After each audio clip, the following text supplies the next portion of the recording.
are actively contributing to this cause. Wadhi county ma Homa Bay kama chenro mapile county no kod county ma Homa Bay kod Migori ne obedo gi ng'ikruok ng'anyo ma obagi odiochieng' mar 2 kawuono. Jafwambo mar Wali Abich leronwa kaka obila ne orakore gi jong'anyo counties 2 go.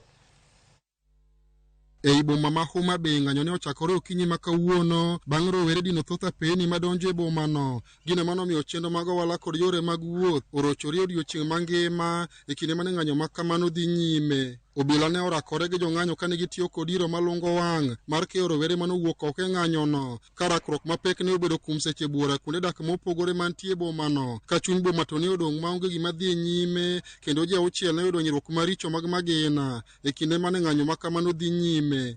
E ng'anyo no masani dhi nyime, obila bende osemako ji makwan gi 26 e kuonde ma opogore e kaunti no, kamoko kuom MCS e od bura mar kaunti ma Homa Bay, to se obila kuom tiyo gi teko mathoth kuom jogo eko ma ng'anyo. Okane tiende mondo polise omak jowa ka jowa timo peaceful demonstration.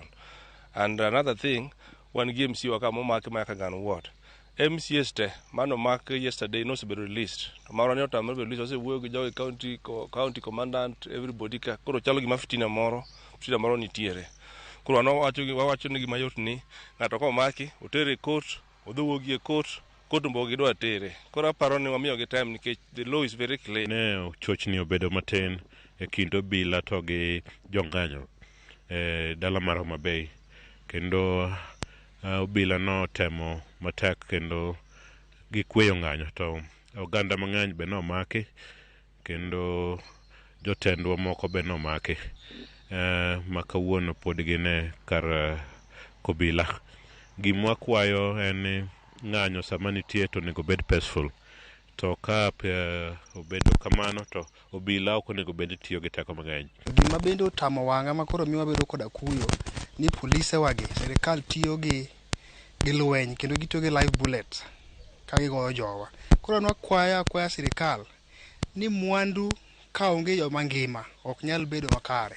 Onge mwandu minyalo loso ka ji otho.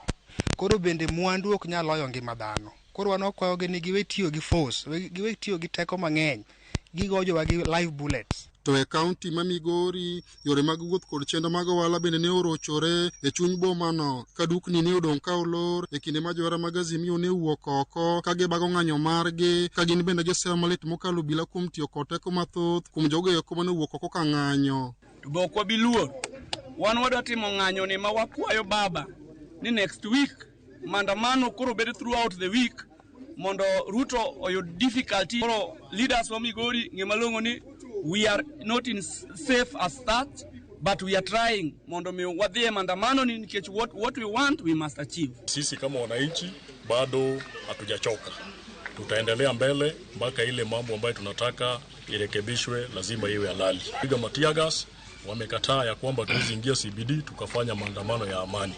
Sisi kila wakati tunafanya maandamano ya sasa hivi tunaongea, mashule zimefungwa, biashara zimefungwa. Angalieni vile mnaweza saidia Wakenya wapate zile vitu ambazo wanataka. Wakenya wanataka chakula irudi chini, wanataka bei ya mafuta irudi chini, Wakenya wanataka ile maji safi, Wakenya wanataka mambo ya shule.